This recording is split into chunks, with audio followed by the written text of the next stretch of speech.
जिस सरफेस पे 10 kg रखा हुआ है वो सरफेस एक नॉर्मल रिएक्शन पुश करेगा अपवर्ड डायरेक्शन में, दैट इज N1। साथ मूव करे, मतलब 5 kg वाला और 10 kg वाला एक साथ मूव करे, ऐसे 10 kg वाला 5 kg वाला एक साथ मूव करे। और यहाँ पे स्टैटिक फ्रिक्शन की वैल्यू अगर μs × L लगाए मार दूंगा, स्टैटिक फ्रिक्शन एडजस्टिंग फोर्स होता है और वह एडजस्ट करेगा, तो वहाँ पे आपको F लेके सॉल्व करना पड़ेगा। हेलो मेरे चंगू चंगी, कैसे हो? तो यहाँ पर एक बहुत अच्छा सवाल है ब्लॉक ऑन ब्लॉक प्रॉब्लम का। फ्रिक्शन का है ये टॉपिक। 5 kg का ब्लॉक है और 10 kg का ब्लॉक है। यहाँ पे 10 kg पे फोर्स लगा रहा है 20 Newton, coefficient of friction 10 kg और सरफेस के बीच में दिया हुआ है 0.2 और 5 kg और 10 kg के बीच में दिया है 0.1। बोल रहा है कि फोर्स अगर 20 न्यूटन लगाया जाए तो ये बताओ 10 kg मास का एक्सेलरेशन क्या होगा और 5 kg मास का एक्सेलरेशन क्या होगा। ये थोड़ा टिपिकल सवाल है बट चुटकी में इसको सॉल्व करने वाले हैं। कैसे सॉल्व करेंगे, पहला स्टेप वाइज समझो। स्टेप नंबर 1 क्या करने वाले हैं? स्टेप नंबर 1 आप क्या करोगे, यहाँ पे बहुत ध्यान से बहुत अच्छे समझना बाबू। पहले हमेशा एक चीज याद करना, जब भी अगर ऐसा सवाल आता है आपको रैंडम आप नहीं किए हो तो इस फोर्स को आप रिप्लेस कर दो। पहले रिप्लेस दिस फोर्स, आप इस फोर्स को रिप्लेस कर दो F से। तो मैं बोला ये हमारे पास F अमाउंट ऑफ फोर्स है, F amount of force, this replace 20 Newton force by amount of F। तो मैं बोला ये हमारे पास 10 kg का मास है, 10 kg मास, और यहाँ पे अपन लोग बनाने वाले हैं, यहाँ पे अपन लोग बनाएंगे दिस इज 5 kg मास। ये क्या होगा, अपन लोग के पास 5 kg का ब्लॉक है। अब इसके ऊपर हम लोग देखने वाले हैं क्या कि सर ये इसके ऊपर कौन कौन सा फोर्स लग रहा है। फोर्स पहले देख लेते हैं यहाँ पे। सर फोर्स कौन कौन सा, एक तो यहाँ पे वेट लगेगा that is equal to 10g, और जिस सरफेस पे 10 kg रखा हुआ है वो सरफेस एक नॉर्मल रिएक्शन पुश करेगा अपवर्ड डायरेक्शन में, दैट इज N1। और ये 5 kg वाला ब्लॉक 10 kg को पुश करेगा डाउनवर्ड डायरेक्शन में, इसके वजह से आएगा अपन लोगों के पास N2। और बहुत ध्यान से समझियो बाबू, बहुत ध्यान समझना, क्योंकि मैं बोल रहा हूं कि मेरे को ये पता करना है कि फाइंड मैक्सिमम फोर्स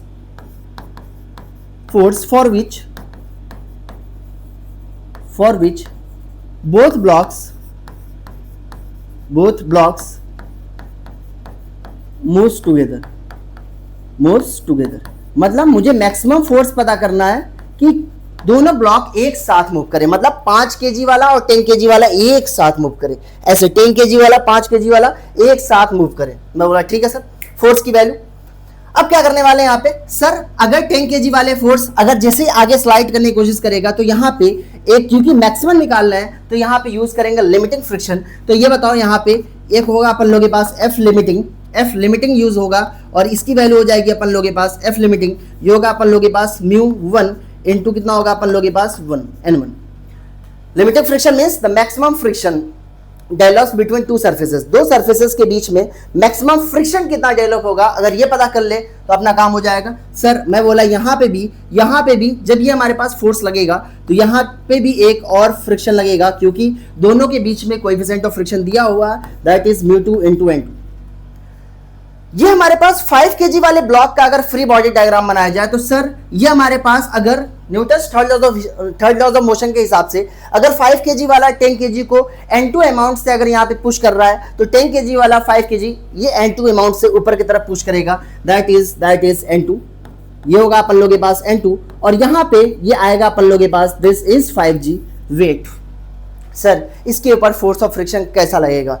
सर क्योंकि ये हमारे पास जब 10 kg इधर चलेगा तो 5 kg वाला को ऐसा लगेगा ये 10 kg आगे की तरफ जा रहा है, तो 5 kg वाला 10 kg की तरफ जो फ्रिक्शन लगाएगा वो अपोजिट डायरेक्शन में लगाएगा। जब 10 kg वाला आगे जाएगा तो 5 kg वाला पीछे छूटता हुआ नजर आएगा, तो 5 kg वाले पे जो फोर्स लगेगा वह फ्रिक्शन फोर्स आगे के डायरेक्शन में लगेगा। मतलब 5 kg को चलाने वाला कौन है? Friction force. 5 kg वाले को चलाने वाला कौन है? Friction force. मैं पता कर रहा हूं कि मैक्सिमम फोर्स जब दोनों एक साथ चलेंगे तब। मैं बोला सर यहाँ पे ये वैल्यू हो जाएगी μ2 × N2। चलो अब हम लोग कुछ नहीं करना है। सर मुझे पता है कि y डायरेक्शन में तो कोई मोशन नहीं है अपन लोगों के पास। इस ब्लॉक के बारे में बात करते हैं, इस ब्लॉक के बारे में। सर y डायरेक्शन में कोई मोशन नहीं है। Summation of all the force in y direction must be is equal to 0 means upward force is equal to downward force. Upward force is equal to downward force. भैया upward force कौन कौन सा है? मुझे तो सिर्फ दिख रहा है N1, और डाउनवर्ड फोर्स क्या है? N2 और 10G।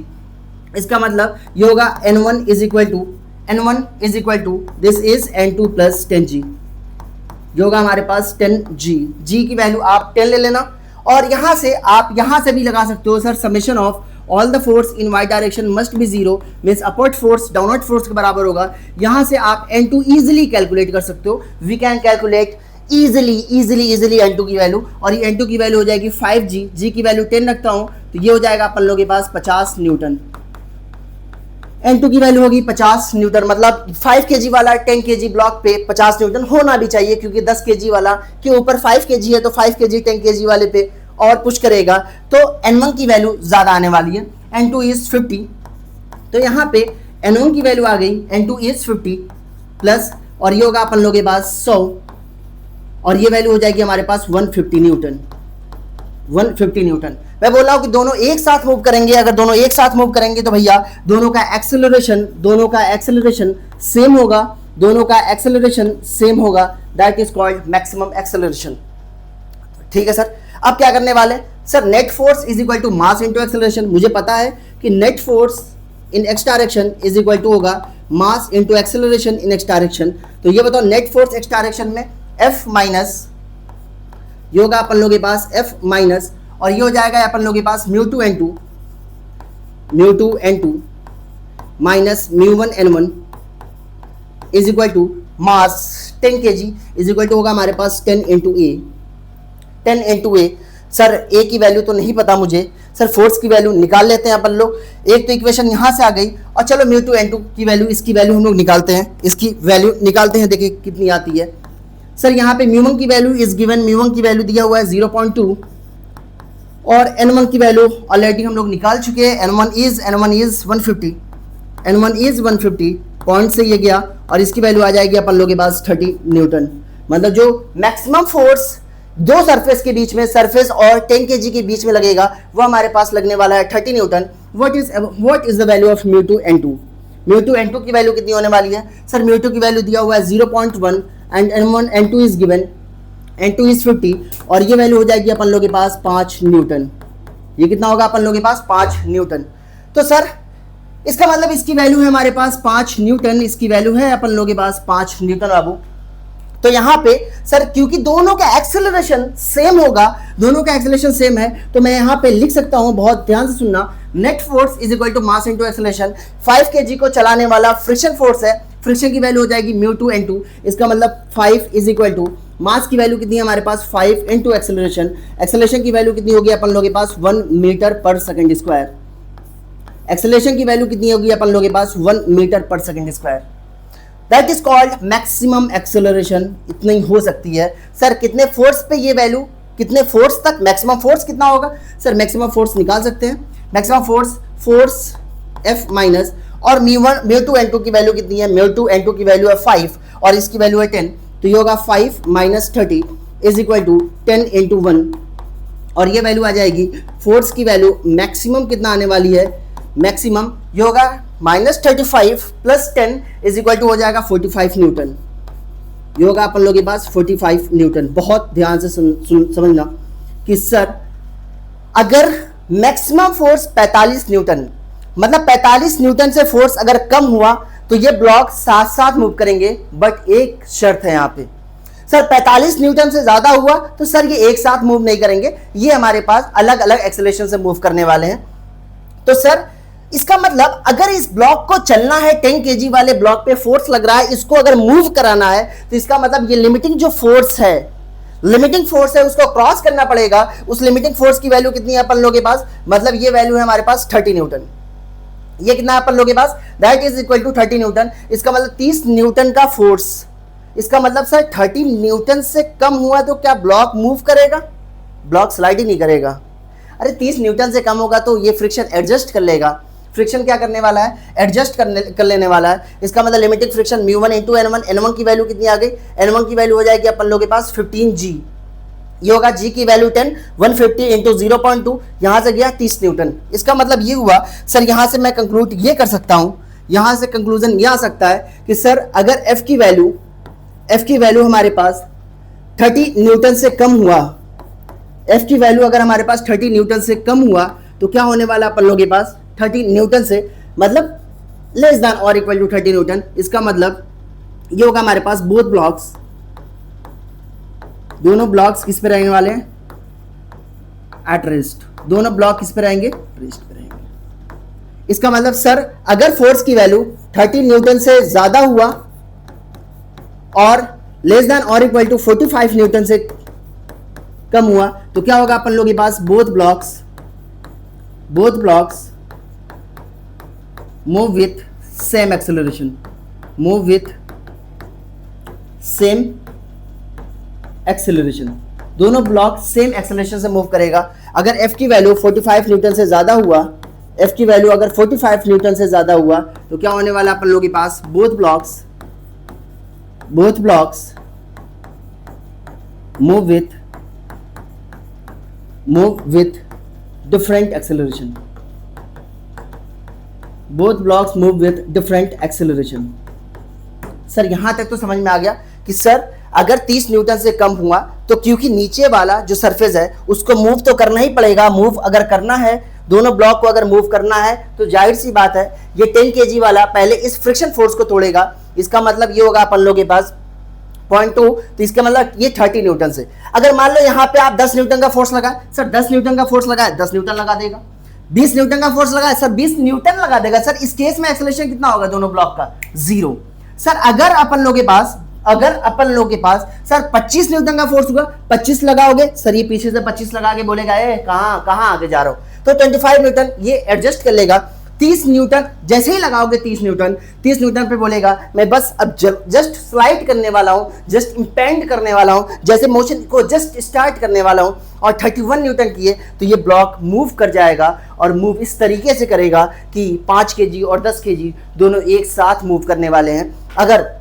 अगर F की वैल्यू 45 न्यूटन से ज्यादा हुआ तो इसका एक्सेलरेशन अलग होगा और इसका एक्सेलरेशन अलग होगा। नेक्स्ट वीडियो में मैं तुम्हें लेकर आऊंगा और बताऊंगा कि अगर F की वैल्यू हमारे पास 35 न्यूटन या 40 न्यूटन हुआ तो ये बताओ दोनों का एक्सेलरेशन क्या है और इन दोनों के बीच का फ्रिक्शन क्या है और इसका फ्रिक्शन क्या होने वाला है। क्योंकि फ्रिक्शन जब दोनों ब्लॉक्स एक साथ मूव करेंगे, जब बहुत ध्यान से सुनना बाबू, एक चीज बहुत ध्यान से सुनना, अगर दोनों ब्लॉक एक साथ मूव करेंगे तो एक कॉन्सेप्ट यहां पे याद रखना, if both blocks move together, इसका मतलब ये हुआ दोनों ब्लॉक अगर एक साथ मूव किए, सर इसके यहां पर जो फोर्स लगेगा ये तो 30 न्यूटन लगेगा ही लगेगा।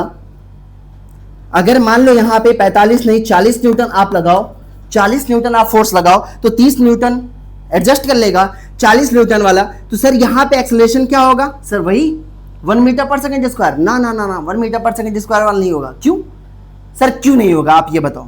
इसलिए नहीं होगा बाबू क्योंकि यहां पे फोर्स की वैल्यू वहां पे निकाले हैं, मैक्सिमम फोर्स निकाले हैं और इसका मतलब सर यहां पे इसका एक्सेलरेशन अगर ए मानते हैं और इसका भी एक्सेलरेशन क्योंकि ए होगा, क्योंकि 40 न्यूटन पे दोनों एक साथ चलेंगे तो इन दोनों के बीच में जो फ्रिक्शन होगा वह 30 न्यूटन लगेगा और इन दोनों के बीच में जो फ्रिक्शन होगा वह कौन सा फ्रिक्शन लगेगा बाबू, this is called static friction. ये क्या होगा अपन लोगों के पास, स्टैटिक फ्रिक्शन।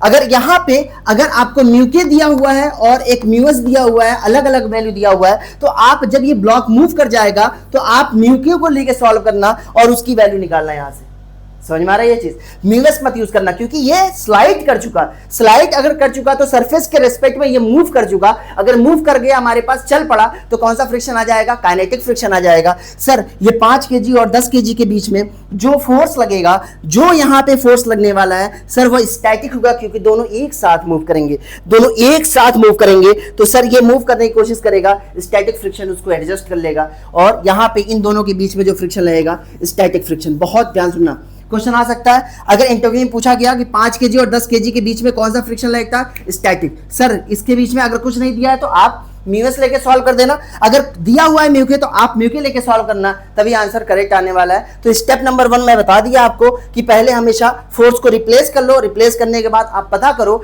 कि कितना मैक्सिमम फोर्स पे दोनों एक साथ चलते हैं, मैक्सिमम फोर्स पे एक साथ चलते हैं। अगर नहीं पता कर पाओगे तो कैसे आप बताओगे, ठीक है। तो पहले हम लोग को पता करना पड़ेगा। तो इसके नेक्स्ट वाले वीडियो के अंदर मैं इस 20 न्यूटन को बोलने वाला हूं 40 न्यूटन और सवाल को सॉल्व करेंगे और देखेंगे दोनों ब्लॉक का एक्सेलरेशन क्या है और दोनों 5 kg और 10 kg के बीच में स्टैटिक फ्रिक्शन। और यहाँ पे स्टैटिक फ्रिक्शन की वैल्यू अगर म्यूएस इंटू एल लगाए मार दूंगा, समझ में आ रहा है? स्टैटिक फ्रिक्शन एडजस्टिंग फोर्स होता है और वह एडजस्ट करेगा तो वहां पे आपको एफ लेके सॉल्व करना पड़ेगा। ठीक है, तो ऑल द वेरी बेस्ट। और ऐसे ऐसे वीडियोस के लिए आपको लाइक करना पड़ेगा और शेयर करना पड़ेगा।